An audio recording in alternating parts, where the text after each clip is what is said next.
materi yang disampaikan oleh Bapak Dahlan maupun materi yang disampaikan oleh Ibu Rahma. Silahkan.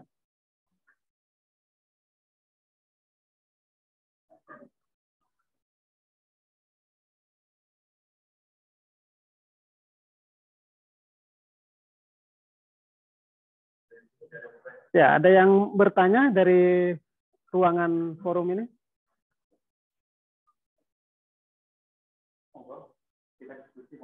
Nah. Silahkan, Bu Yayu. Assalamualaikum warahmatullahi wabarakatuh. Waalaikumsalam warahmatullahi wabarakatuh. Terima kasih atas kesempatannya. Suara saya kedengaran? Suara saya kedengaran? Oke. Saya mungkin mau bertanya kepada Bu Rahma. Sebelumnya saya mengucapkan terima kasih kepada kedua narasumber, Bu Rahma dan Pak Dahlan. Alhamdulillah mendapat kesempatan untuk belajar dari pengalaman dan keilmuannya Bapak Ibu. Tapi saya terkhusus ke Bu Rahma karena jangan adalah practicing ya Bu. Kalau teori kan saya baca juga sudah di buku dan tadi juga dapat pemaparan dari Pak Dahlan, alhamdulillah. Tapi kalau soal teknik prakteknya ini praktisi yang pasti lebih mumpuni, punya pengalaman di bidang itu. Belakangan yang saya baca, saya dengar dari berita ini tentang ada hubungannya dengan Undang-Undang ITE, Bu. Undang-Undang ITE itu kan terkenal ada 4 pasal kalau tidak salah yang merupakan pasal karet, sehingga ketika penegakan hukumnya itu cenderung bisa multitafsir, kemudian bisa disalahgunakan oleh para penegak. Nah, kemudian keluar SKB, Surat Keputusan Bersama 3 atau 4 menteri kalau tidak salah, yang berisi tentang teknis penerapan bagaimana cara menginterpretasi 4 pasal karet di Undang-Undang ITE itu, sehingga kemudian saat penegakan hukumnya tidak lagi terjadi tafsir yang merugikan justru pihak yang benar dan lain-lain lah. Tetapi masalahnya dalam prakteknya para penegak hukum itu tidak mengindahkan SKB itu. Sebagaimana kita tahu kan SKB dan beberapa jenis peraturan perundang-undangan lainnya tidak disebutkan dalam Undang-Undang P3, tidak ada, justru malah dalam hierarki. Jelas ya, karena hierarki kita cuma segitu. Nah, ini karena dia tidak ada jenisnya, tidak ada di dalam UU P3, tidak ada di dalam hierarki juga. Apakah dia diundangkan? Karena diundangkan itu kan kunci dia menjadi mengikat seluruh warga negara kan. Karena alasan tidak diundangkan di lembaran negara tadi, saya dengar ini di mana ya? Di salah satu seminar juga lewat Zoom apa di YouTube gitu. Karena dia tidak diundangkan, dia jadi tidak mengikat seluruh warga negara Indonesia, dan para penegak hukum justru bahkan tidak mengindahkan itu. Jadi apakah, pertama pertanyaan saya, bagaimana nasib jenis peraturan perundang-undangan seperti SKB ini dalam posisinya Undang-Undang P3, kemudian apakah kalau tidak diundangkan juga memang tidak ada daya paksanya seperti SKB ini, bahkan penegak hukumnya juga tidak mengindahkan gitu. Matur suwun, terima kasih atas kesempatannya, semoga jenengan sehat selalu. Assalamualaikum warahmatullahi wabarakatuh. Waalaikumsalam warahmatullahi wabarakatuh. Terima kasih Bu Yayu atas masukan, atas pertanyaannya. Yang lain, peserta dalam ruangan sidang ini ada yang mau ditanyakan? Atau melalui Zoom, peserta Zoom mungkin ada yang ditanyakan? Saya Pak ingin bertanya. Oh ya, Pak. Abang Afrizal, silahkan. Maaf berantakan. Assalamualaikum warahmatullahi wabarakatuh. Waalaikumsalam warahmatullahi wabarakatuh. Terima kasih Bapak telah memberikan kesempatan saya untuk bertanya. Saya ingin bertanya kepada Ibu Rahma. Begini, saya ingin mempertanyakan terkait undang-undang terkait IKN itu, Ibu. Banyak yang yang menggugat terkait undang-undang IKN ini karena masih belum sesuai dengan Undang-Undang 12 tahun 2012 terkait pembentukan undang-undang, yaitu yang disampaikan oleh almarhum Azur Mardi sekaligus guru besar UIN Jakarta, yang mengatakan bahwa pembentukan undang-undang IKN itu secara tertutup. Nah, pertanyaan saya itu tertutupnya itu terbukanya itu seperti apa? Apakah melewat media massa atau media sosial? Karena jika kita lihat bahwa di daerah pelosok situ tidak bisa berkesempatan untuk mendapatkan info tersebut. Nah, apalagi urgensinya terkait pembentukan undang-undang IKN ini seperti apa? Karena kalau kita lihat sendiri bahwa pada masa itu kita itu masih kena bencana oleh COVID-19 begitu Ibu. Nah, jadi untuk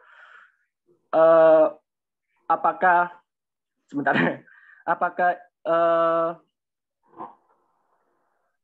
terkait pembentukan undang-undang itu selain IKN atau kedepannya itu gimana? Secara terbuka itu seperti apa? Apakah harus ditayangkan live di media massa seperti pertelevisian atau bagaimana? Nah, kadang di daerah pelosok itu tidak bisa mendapatkan kesempatan untuk mendapatkan info tersebut, Ibu. Nah, jadi pertanyaan saya itu ada dua hal, urgensi terhadap terkait undang-undang IKN itu seperti apa, dan keterbukaan terkait pembentukan undang-undang itu seperti apa. Karena kembali lagi menurut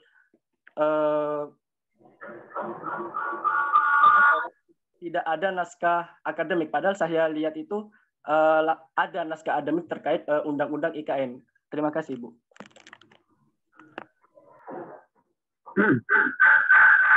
Oke, terima kasih Afrizal.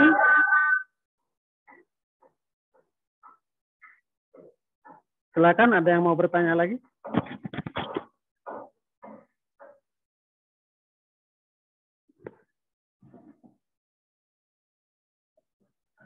Apa cukup dua dulu ya, dan nanti dijelaskan oleh kedua narasumber ini. Bu Rahma, ada dua pertanyaan. Ya. Yang pertama disampaikan oleh Bu Yayu, mungkin jadi sudah sempat menulis juga berkaitan dengan Undang-Undang IKN. Ada indikasi ada 4 pasal yang dianggap pasal karet gitu ya. Kemudian Undang-Undang ITE. Ya. Kemudian berkaitan dengan ini, apakah karena di dalam hierarki peraturan perundang-undangan itu tidak ada peraturan menteri, ya, apakah peraturan-peraturan yang tidak ada di dalam hierarki peraturan perundang-undangan itu punya kekuatan hukum begitu ya, dalam hal berkaitan dengan peraturannya gitu.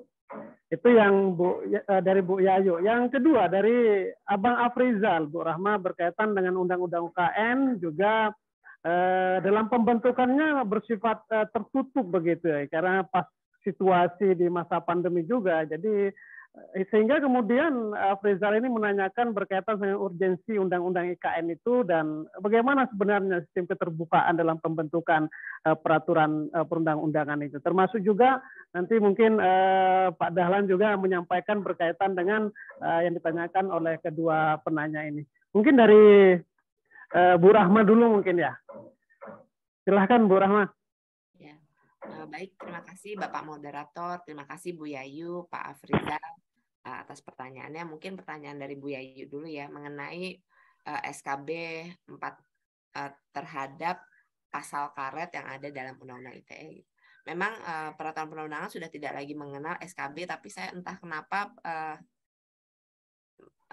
para menteri masih sampai saat ini masih sering membuat SKB gitu. Makanya kalau memang SKB itu dibuat tapi masih dalam ranahnya kewenangan para menteri, silakan. Maksudnya tidak akan melebar ke ranah dari legislatif maupun yudikatif seperti itu. Nah, terkait yang tadi disampaikan Bu Yayu, sebenarnya disampaikan tadi bahwa Gakum tapi nggak mau gitu menaati SKB tersebut karena memang bukan peraturan perundang-undangan. Sedangkan SKB tersebut dibuatnya oleh para menteri gitu, di mana memang untuk sisi dari hal pengadilan, peradilan nanti mungkin bisa ditambahkan pencerahannya oleh Pak Dahlan gitu. Memang tidak bisa nih kita saling mencampuri gitu antara eksekutif, yudikatif, legislatif kan seperti itu. Nah, kalau memang maksud pemerintah itu memang mau membuat pengaturan yang memang harus ditaati oleh seluruhnya gitu, memang harus dijadikan sebagai suatu peraturan perundang-undangan. Karena kalau hanya SKB itu memang hanya dalam kewenangan dari menteri itu sendiri dan memang menjadi ranah dari menteri itu sendiri. Sedangkan kalau untuk yang terkait dengan undang-undang ITE, nah akhirnya melebar kepada ranah pidana dan akhirnya turunlah para penegak hukum, di mana ya para penegak hukum itu pasti tidak mau mematuhi dari SKB tersebut karena bukan peraturan perundang-undangan. Nah, kalau misalkan tadi Ibu sampaikan apakah tidak baiknya SKB itu dijadikan peraturan perundang-undangan? Ya tidak seperti itu juga gitu, karena kan SKB itu biasanya muncul hanya apa ya per kejadian atau occasional saja yang nantinya selesai ya udah selesai dengan sendirinya seperti itu. Nah, kemudian kalau untuk mengantisipasi bagaimana jadinya dengan adanya 4 pasal karet ini, ya memang harus segera dibentuk peraturan pelaksananya dari Undang-Undang ITE itu untuk menafsirkan atau menjabarkan atau mengatur lebih lanjut mengenai 4 pasal yang dianggap karet tersebut itu. Jadi 4 pasal yang ada di Undang-Undang itu apa sih maksudnya, batasannya sampai mana, ya harus memang diantisipasi dengan peraturan perundang-undangan lagi gitu. Memang pemerintah harus segera nih, kalau karena sudah ada kejadian mengeluarkan SKB kemudian Gakum tidak mengindahkan, berarti satu-satunya cara harusnya ya dengan peraturan perundang-undangan. Nah, berarti pemerintah harus segera membentuk peraturan pelaksana dari undang-undang tersebut yang untuk menjabarkan lebih lanjut atau mengatur lebih lanjut agar tidak multitafsir atau agar tidak diartikan berbeda atau agar tidak merugikan masyarakat gitu. Jadi memang hanya itu Bu satu-satunya cara gitu. Karena kalau untuk SKB ya pasti untuk yang lain gitu, untuk yang legislatif dan yudikatif pasti tidak apa ya, dianggap mereka tidak ada kewajiban mereka untuk mengikuti SKB tersebut. Tapi kalau peraturan perundang-undangan kan ya tadi dari klausul yang tadi saya sampaikan penutup agar setiap orang mengetahuinya gitu, karena ada udah diundangkan yang mengikat secara umum, mempunyai daya lakunya pun daya paksanya mengikat, akhirnya mau nggak mau seluruh masyarakat Indonesia gitu harus mematuhi peraturan perundang-undangan tersebut tanpa terkecuali. Jadi mungkin itu Bu Yayu. Kemudian untuk pertanyaan dari Pak Afrizal gitu, kalau untuk apa sih sebenarnya sarana dari masyarakat untuk melihat bahwa ini tuh bisa mereka bisa memberikan aspirasinya atau pendapatnya tadi yang sudah disampaikan oleh Pak Dahlan sebenarnya di Undang-Undang 13 itu diatur di pasal 96 gitu. Apa sih cara dan medianya itu apa aja gitu. Jadi sebenarnya bisa pembentuk peraturan perundang-undangan itu dapat melakukan kegiatan konsultasi publik itu melalui ya rapat dengar pendapat yang di pasal 96 mengatur demikian, kunjungan kerja, seminar, lokakarya, diskusi, kegiatan konsultasi publik lainnya gitu. Nah, kalau untuk undang-undang IKN sendiri saya tidak terlalu mengikuti proses secara formilnya ya seperti apa. Tapi memang kalau yang sebagaimana kita tahu, undang-undang itu adalah produk politik. Jadi bukan berarti setiap undang-undang yang lahir itu memang sudah ya memang ini gitu. Karena produk politik dalam pembahasannya pasti ada kesepakatan-kesepakatan politik mungkin atau diskusi-diskusi politik yang ada di dalamnya gitu. Karena mau nggak mau memang undang-undang itu adalah produk politik. Jadi seringkali pun masyarakat suka agak terkejut ya dengan apa yang diatur dalam undang-undang ya karena itu tadi dia produk politik. Nah, legislatif menggunakan undang-undang itu karena memang kewenangannya justru pembentukan undang-undang itu justru lebih cenderung kepada legislatif. Nah, legislatif menggunakan undang-undang itu sebagai sarana dia ya untuk ya mewujudkan yang katanya aspirasi masyarakat pemilihnya atau apa seperti itu ya. Itu kita udah sama-sama tahu. Nah, untuk prosesnya dia seperti apa? Apakah dia melalui pasal 96 Undang-Undang 13? Ya, kita IKN tersebut. Mungkin itu Pak Afrizal.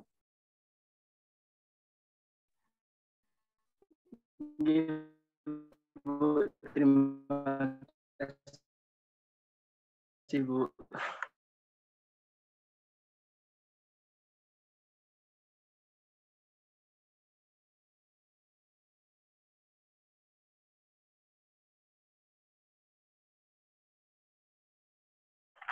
Terima. Mungkin ada yang mau disampaikan. Terdengar ya, Pak? Oke, terima kasih.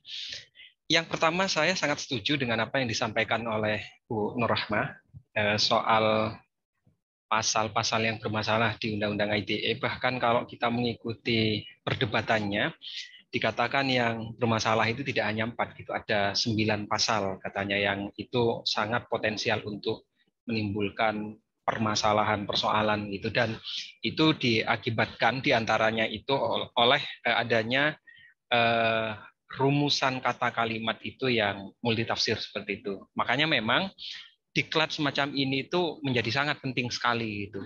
Dan saya yakin gitu, Bu Rahma kan tidak berkomentar. Kalau Bu Rahma berkomentar tuh kalau mau ditanya, Bu idealnya diklatnya, kalau Bu Rahma itu diklatnya 1 semester seperti itu sampai bisa dapat gelar suncang kan, iya ya Bu. Dan itu katanya berdarah-darah seperti itu gitu katanya. Memang harus latihan. Tapi apa sih yang bisa kita ambil key point-nya itu, bahwa pada saat menyusun peraturan perundang-undangan itu sebisa mungkin, oke lah, memang manusia itu gimana, al-insan mahalul khata' wa nisyan. Manusia itu memang tempat yang ditempati sifat lupa dan khilaf gitu. Salah, lupa, tapi kita kan juga diberikan ruang untuk berusaha seperti itu. Jadi kalau membuat peraturan perundang-undangan itu diusahakan sebisa mungkin itu jangan sampai menimbulkan multitafsir. Makanya nanti kalau saudara-saudara itu latihan, nanti kalau ada mata kuliah itu yang latihan menyusun perda atau undang-undang, itu pasti dilatih nanti. Bahasanya itu, bahasa hukumnya itu nggak boleh multitafsir seperti itu. Jadi dia harus sangat jelas. Oleh karena itu, kenapa ada pasal 1 itu yang berisi tentang ketentuan umum itu misalkan. Itu juga fungsinya untuk mengunci. Nah, coba sekarang seperti ini persoalannya itu. Kalau ada undang-undang itu yang ada pasal yang multitafsir di dalamnya, lantas siapa yang punya wewenang untuk menafsir? Apakah boleh dengan SKB? Jawabannya nggak boleh, saudara sekalian. SKB itu mengerdilkan isi undang-undang. Mari kita lihat derajat undang-undang. Undang-undang itu di bawah Undang-Undang Dasar, ya di bawah TAP MPR juga. Cuma kan sekarang MPR nggak bisa membuat ketetapan yang berlaku keluar. Jadi kita abaikan sajalah itu gitu loh. Jadi undang-undang itu di bawah Undang-Undang Dasar. Undang-undang dibentuk oleh Presiden bersama dengan DPR, DPR bersama dengan Presiden. Bagaimana mungkin kalau satu produk hukum itu dibentuk oleh 2 lembaga tinggi negara, lantas kemudian penafsiran terhadap isi produk hukum tersebut ditafsir hanya oleh lembaga selevel menteri. Ini kan nggak ketemu logika hukumnya gitu kan. Undang-undang dibentuk oleh pemerintah eksekutif bersama dengan legislatif, bersama dengan DPR, bahkan mungkin melibatkan DPD seperti itu. Lantas kalau ada persoalan itu kemudian penafsirannya itu melalui peraturan menteri. Itu nggak ketemu logika hukumnya. Kemudian yang kedua, saya juga membaca ada dorongan supaya kejaksaan itu juga membuat pedoman penafsiran terhadap Undang-Undang ITE. Hello gitu loh, kita buka undang-undang tentang kejaksaan. Sejak kapan kejaksaan itu punya fungsi legislasi misalkan? Iya kan Pak? Sejak kapan kejaksaan itu punya fungsi untuk membentuk peraturan perundang-undangan gitu? Kejaksaan itu penegak undang-undang. Iya kan, bagian dari penegakan perundang-undangan seperti itu. Maka jawaban yang pertama itu, solusi yang pertama dan yang paling betul itu saya setuju itu dengan segera membuatkan PP-nya, peraturan pelaksanaannya. Nah, nanti di peraturan pelaksanaan itu penjabaran lebih lanjut dari isi undang-undang itu nanti muncul di sana seperti itu. Nah, persoalannya kan banyak undang-undang itu yang PP-nya itu nggak segera turun ya, Bu. Saya juga minta tolong nih sama Bu Rahma ini, Bu. Ini PP Undang-Undang HKPD ini ditunggu, semua daerah menunggu sampai sekarang nggak muncul-muncul, Bu. Ini sampai mana gitu loh. Saya juga yang nunggu, Bu, gitu. Saya ditanya sama Pemda, padahal ini PP-nya mana? Saya bilang, saya dosen di UB, nanyanya ya ke sana, ke Kemenkyu, ke Kemendagri, gitu. Juga nanya ke kawan-kawan di Kemenkumham, nanti PP dari Undang-Undang HKPD nyampe mana. Kemudian yang kedua seperti ini, yang kita harus sangat berhati-hati, model-model SKB, model-model pedoman penafsiran yang dikeluarkan oleh kejaksaan misalkan, itu sangat rentan mengantarkan pada satu kondisi itu yang disebut, saya melakukan penelitian itu tentang executive aggrandizement. Executive aggrandizement itu adalah satu strategi, satu pola yang dilakukan oleh pemerintah eksekutif itu untuk memekarkan kekuasaannya itu untuk membesarkan kekuasaannya itu melalui cara-cara seperti ini. Di undang-undang tidak jelas, dan mungkin suatu saat kalau misalkan saya ini pemerintah, saya punya niat tidak baik, saya bikin aja undang-undang dengan DPR itu yang agak tidak jelas isinya. DPR kan mungkin juga tidak terlalu awas gitu. Lantas kemudian nanti akan saya tafsir sendiri isi undang-undang itu melalui SKB-SKB, di mana saya memerintahkan menteri saya untuk menafsir. Dari sana kemudian saya memekarkan kekuasaan saya. Itu bahaya sekali. Executive aggrandizement itu bisa mengarah kepada pola-pola penyelewengan kekuasaan, korupsi kekuasaan seperti itu. Maka PP perlu dibuat. Dan kalau tidak, siapa penafsirnya? Ya ke pengadilan seperti itu. Kalau undang-undang ya datang saja ke Mahkamah Konstitusi. Memang nggak diatur. MK memang tidak punya wewenang secara legal formal, tidak punya wewenang. Tapi kan kita bisa meminta fatwa dari para hakim MK. Kan mereka juga the guardian of the constitution. Mereka penjaga konstitusi. Undang-undang itu menjabarkan isi konstitusi. Maka kita bisa nanya pada mereka seperti itu. Kemudian yang kedua, Afrizal, ya persoalannya memang NA-nya kan sudah ada gitu ya. Bahkan saya punya NA Undang-Undang IKN itu. Cuma persoalannya kan seperti ini. Undang-Undang IKN itu masih RUU, sampai sekarang masih dibahas. Sudah ada undang-undangnya tidak Undang-Undang IKN itu? Sudah, ya. Nah, lantas kemudian seperti ini. Kalau sudah diundangkan, lantas kemudian ada pihak-pihak yang merasa tidak dilibatkan, itu padahal di ruang ini nanti kita bisa berdiskusi apakah memang pemerintah cukup atau tidak cukup untuk melibatkan masyarakat.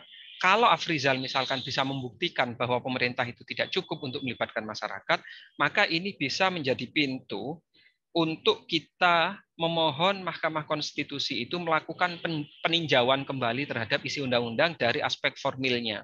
Jadi kita akan memohon supaya MK itu melakukan judicial formil, bukan judicial material seperti itu. Jadi dari aspek pembentukannya itu kita nyatakan bahwa pemerintah tidak cukup melibatkan kita, dan argumentasinya nggak sampai sana. Argumentasinya nanti dengan kita tidak dilibatkan, ada aspirasi kita itu yang tidak diakomodasi dan itu merugikan kita.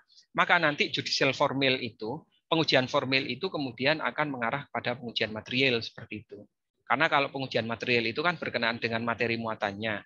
Apakah itu memberikan manfaat ataukah malah merugikan kita. Kalau merugikan kita, kita minta MK untuk melakukan judicial material. Sekaligus kita nyatakan bahwa kita juga memohon supaya MK melakukan judicial formil.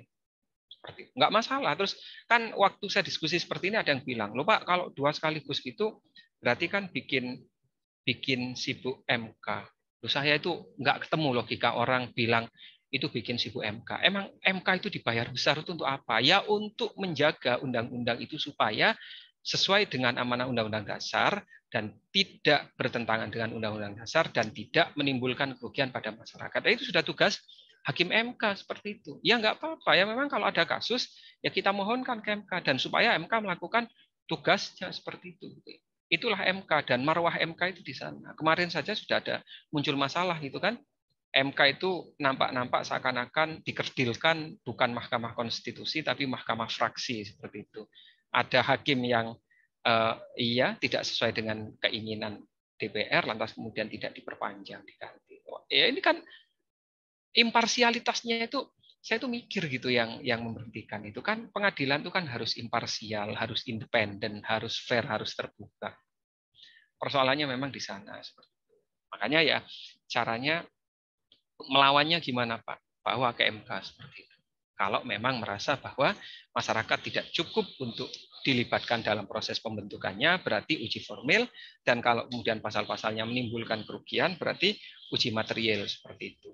Pernah sekali ada mahasiswa Fakultas Hukum UB itu yang masih mahasiswa, itu memohon uji material ke MK. Dia datang sendiri ke sana. Ditanya sama para hakim, sama Hakim Saldi Isra itu, kamu ke sini didampingi oleh pengacaramu atau tidak? Tidak, Bapak. Tidak, Yang Mulia. Gitu. Kenapa tidak didampingi? Saya nggak punya uang. Saya tidak punya uang karena saya masih mahasiswa. Dia uji material undang-undang tentang PT perguruan tinggi. Ya, siapa tahu nanti Afrizal mau menjudicial review undang-undang IKN itu bersama dengan kawan-kawannya. Sekalian latihan.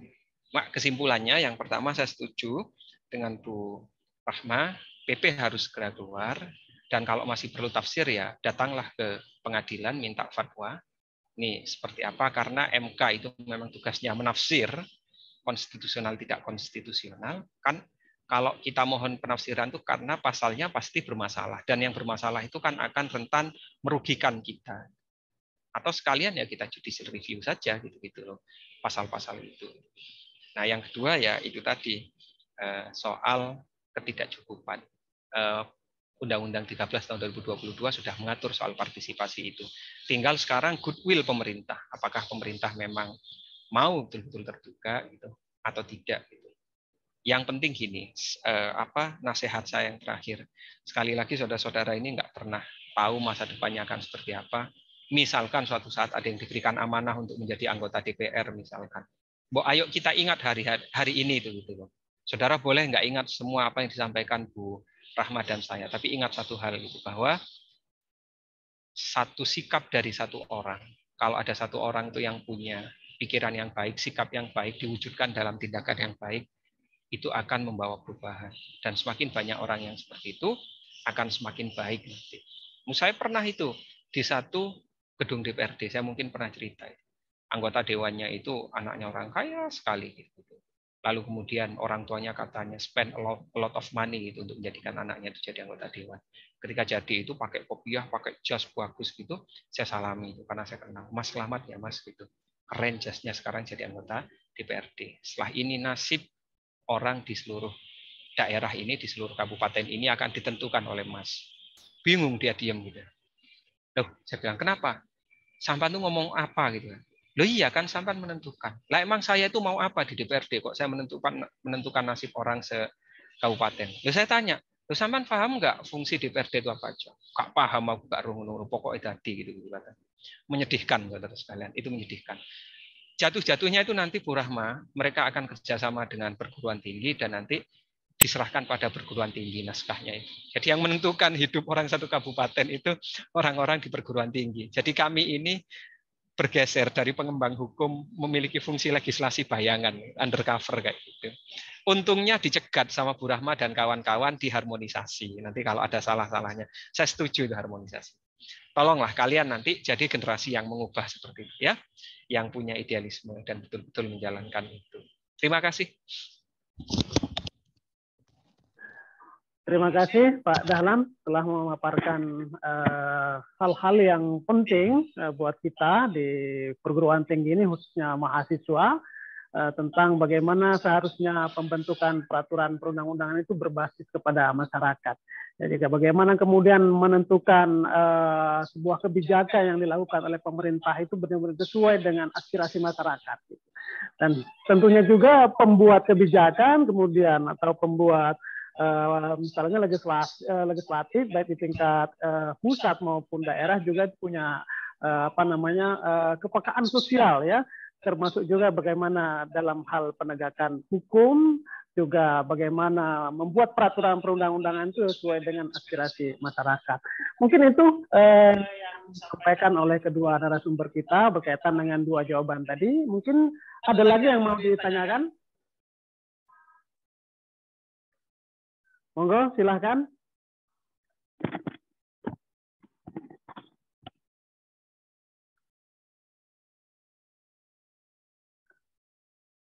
Ada yang ditanyakan? Ya, silahkan. Nama siapa? Ini nggak bisa nyambung. Coba kita nih pakai punya saya. Dikalungin aja.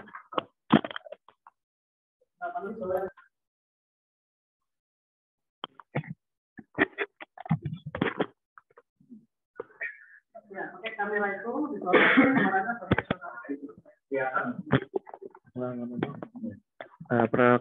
Assalamualaikum warahmatullahi wabarakatuh. Perkenalkan, nama saya Andika Karisomasiga dari Prodi Hukum Tata Negara. Di sini saya ingin menanyakan mengenai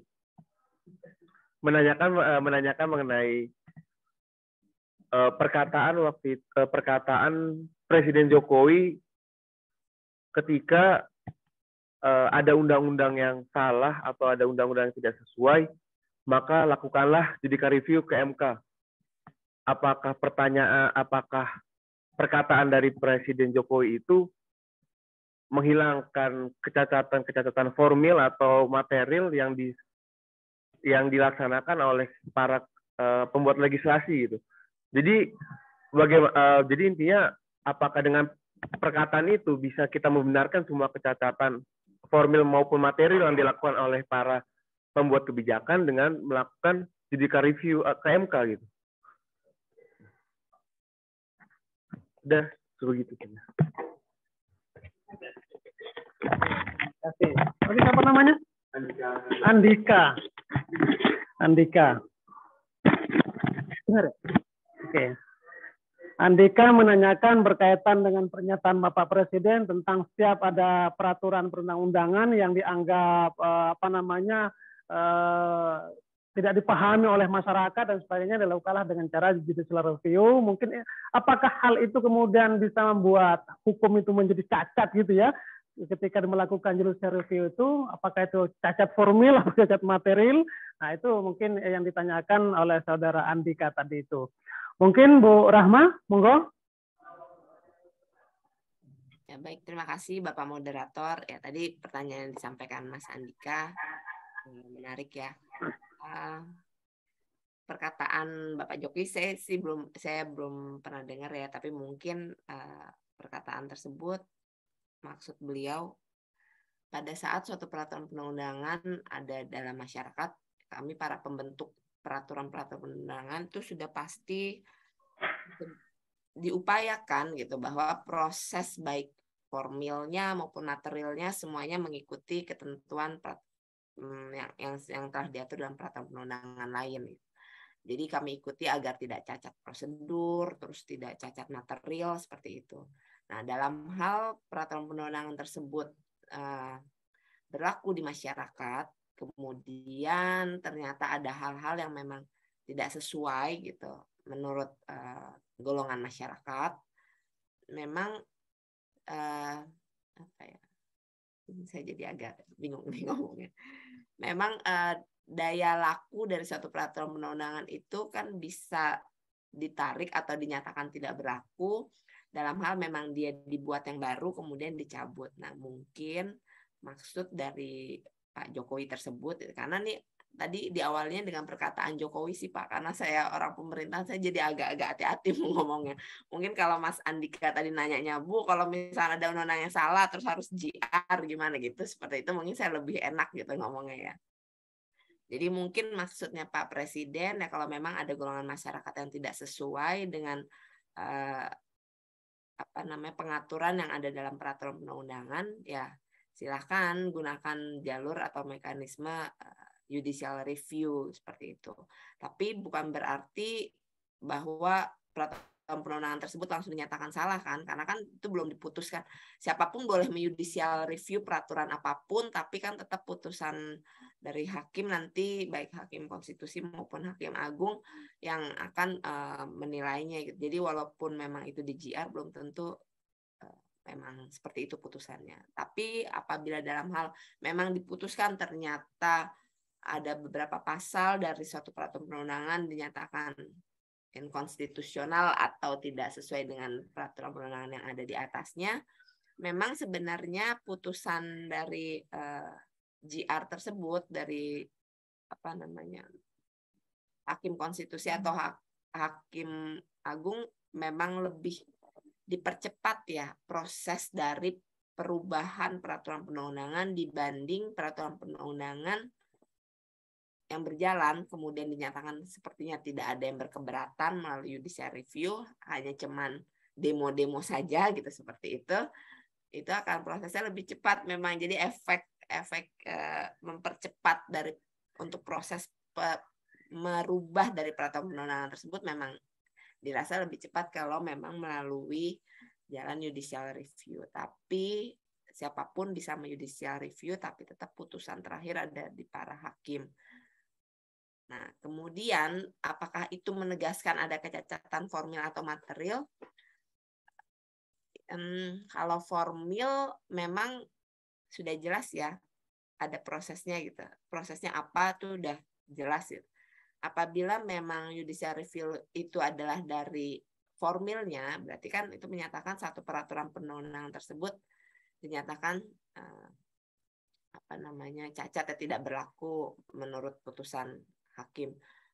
Karena dia formil berarti dia tidak melalui proses yang tepat. Nah, untuk material bisa jadi pada saat pembentukan peraturan perundang-undangannya kurang memberikan ruang aspirasi masyarakat, yang mana hal tersebut sekarang lebih diatur di dalam Undang-Undang 13 gitu. Mudah-mudahan ke depannya sudah tidak ada lagi judicial review dari sisi materialnya, karena sudah melalui proses meminta masukan dari masyarakat. Tapi memang yang harus kita sadari juga, peraturan perundang-undangan itu tidak bisa memuaskan semua pihak gitu.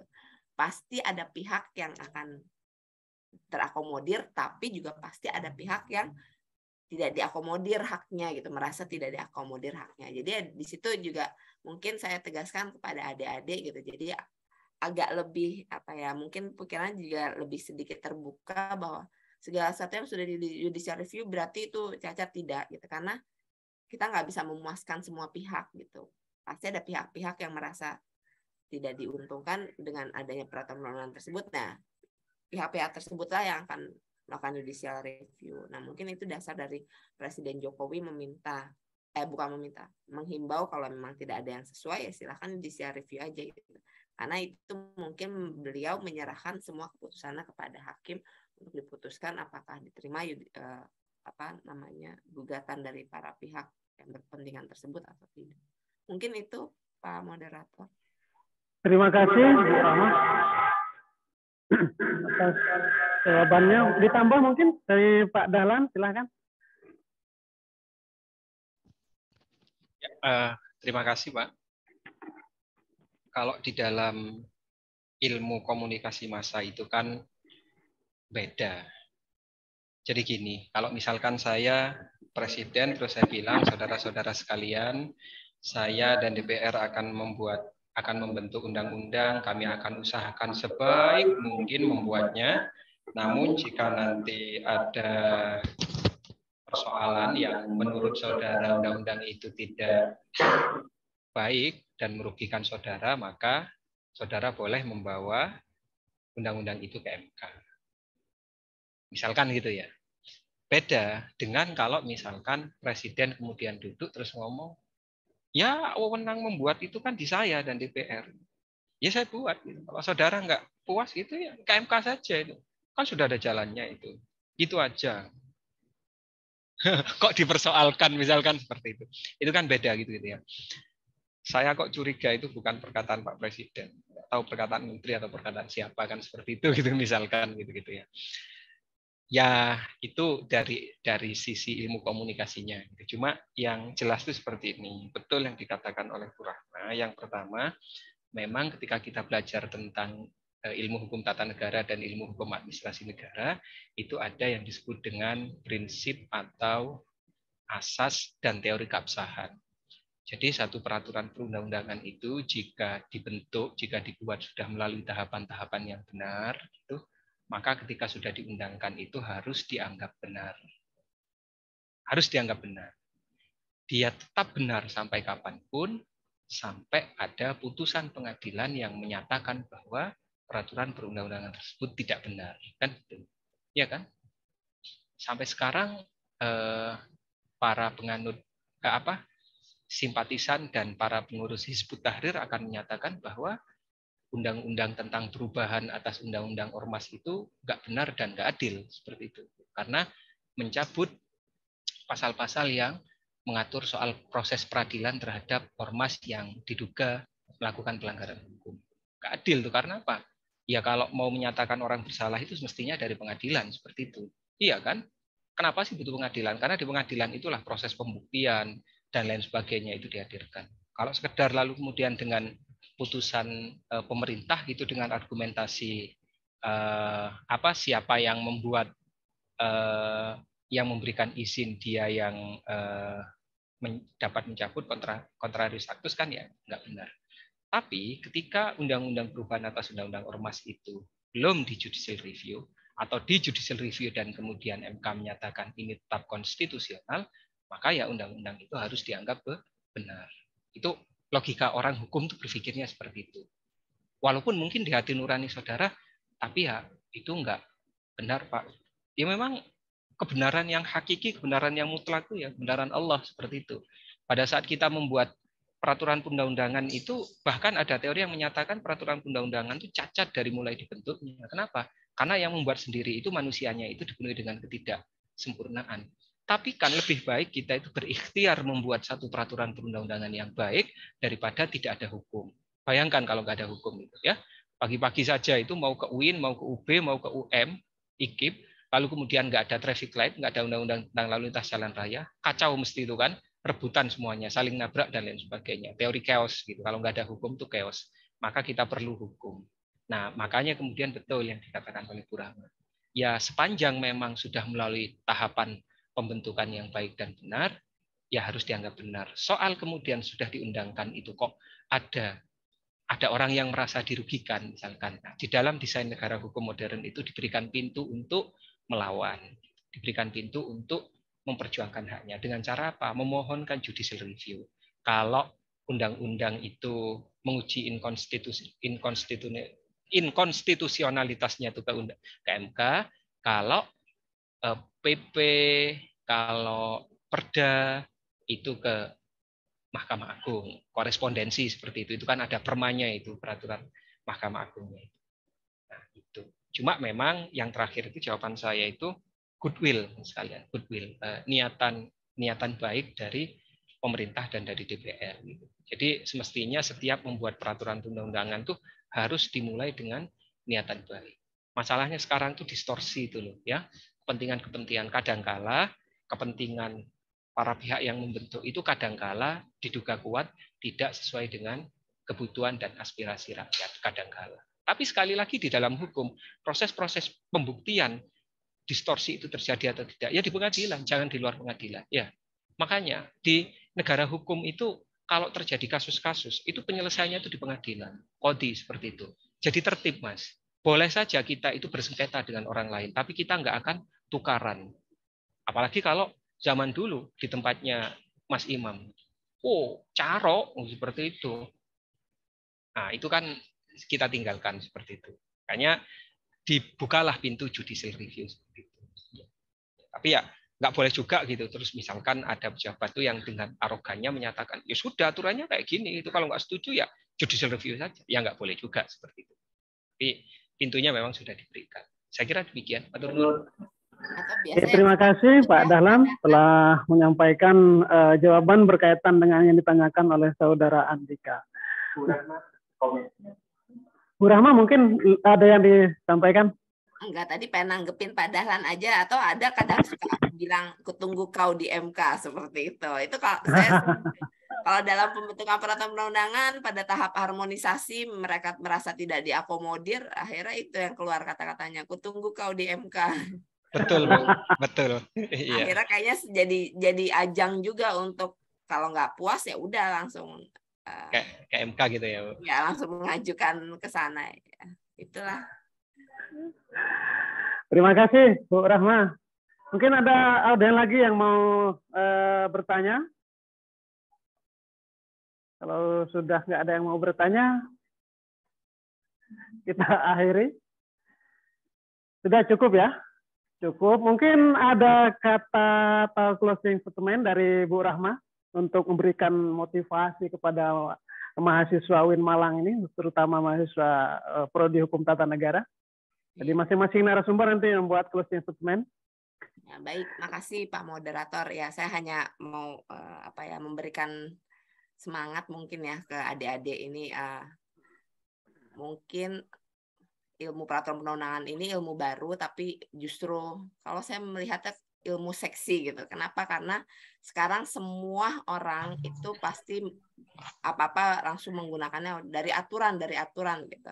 Nah, ini aturan ini harus dibuat dengan sebaik-baiknya gitu, dan ilmunya ini pun juga sangat menarik ya. Mudah-mudahan adik-adik ini nanti mau ikut berkecimpung atau ikut mengikuti kalau seandainya memang ada mata kuliah tersebut di universitas di UIN ini ya Pak, adik-adik berkenan atau tertarik untuk mengikuti ilmu ini karena memang ini ilmu yang kalau saya kok menyenangkan ya gitu. Tantangan agak susah, memang susah karena memang dibutuhkan nalar, logika, tapi bertantangan gitu. Karena tidak semua orang bisa membaca peraturan perundangan, tidak semua orang bisa memaknai peraturan perundangan dengan tepat, dan nanti pada saat sudah lulus, semoga bisa menjadi bekal yang lebih lagi karena memang ternyata yang tadi saya sampaikan law firm itu sudah mulai mencari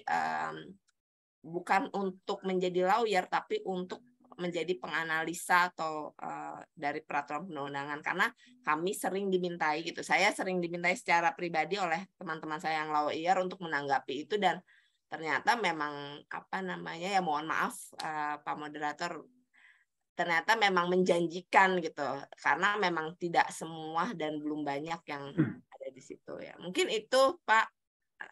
Terima kasih Pak Moderator. Terima kasih Bu Rahma. Pak Dahlan monggo. Saya singkat saja. Ini ada buku ini judulnya itu Legisprudence. Ini buku baru dan itu membuktikan bahwa sekarang ilmu perundang-undangan itu menjadi ilmu yang berkembang, banyak diminati, dan kemudian banyak riset soal itu. Jadi betul, ke depan harapannya itu akan sangat cerah dan menjadi pembentuk peraturan perundang-undangan itu juga menjadi salah satu potensi profesi yang bisa ditekuni seperti itu. Manfaatnya besar gitu. Kalau membuat peraturan perundang-undangan itu niatnya benar, membuat peraturannya benar, maka nilai ibadahnya, ibadahnya itu menjadi sangat besar sekali. Saya kira demikian. Terima kasih.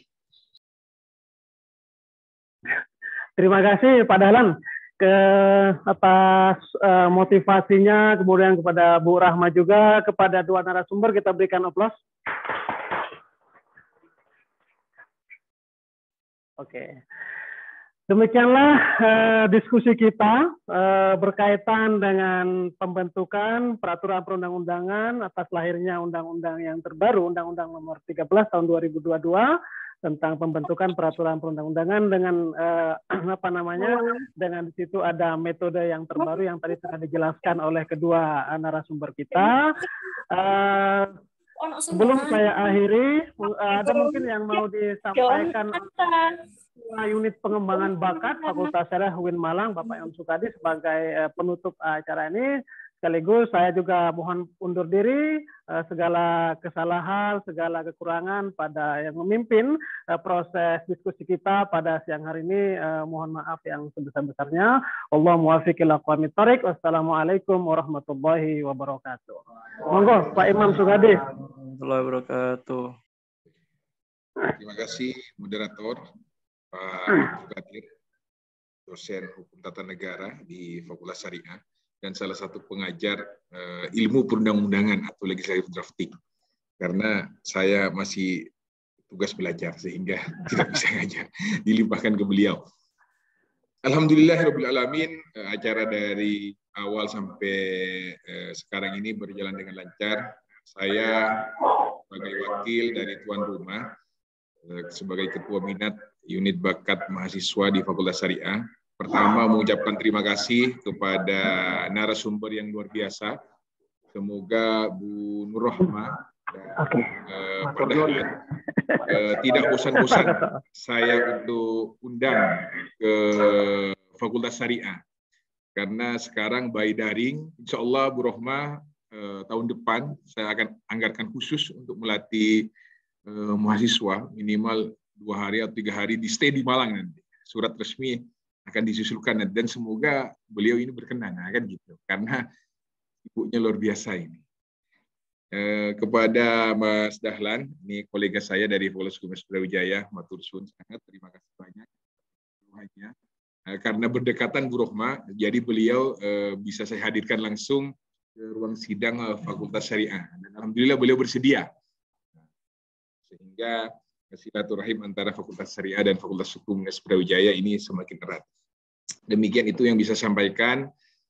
Terima kasih sekali lagi. Semoga ilmu yang diberikan oleh para narasumber bermanfaat kepada mahasiswa kami dan sekaligus menjadi amal jariah bagi kita semua. Demikian, terima kasih. Dengan resmi acara pelatihan legislatif drafting, penyusunan pembuatan peraturan perundangan pasca diundangkannya Undang-Undang Nomor 13 Tahun 2022 tentang perubahan kedua Undang-Undang Nomor 12 Tahun 2011 tentang pembentukan peraturan perundangan dinyatakan selesai dan ditutup. Wabillahi taufiq wal hidayah. Wassalamualaikum warahmatullahi wabarakatuh. Waalaikumsalam Terima kasih, Bu Rahma. warahmatullahi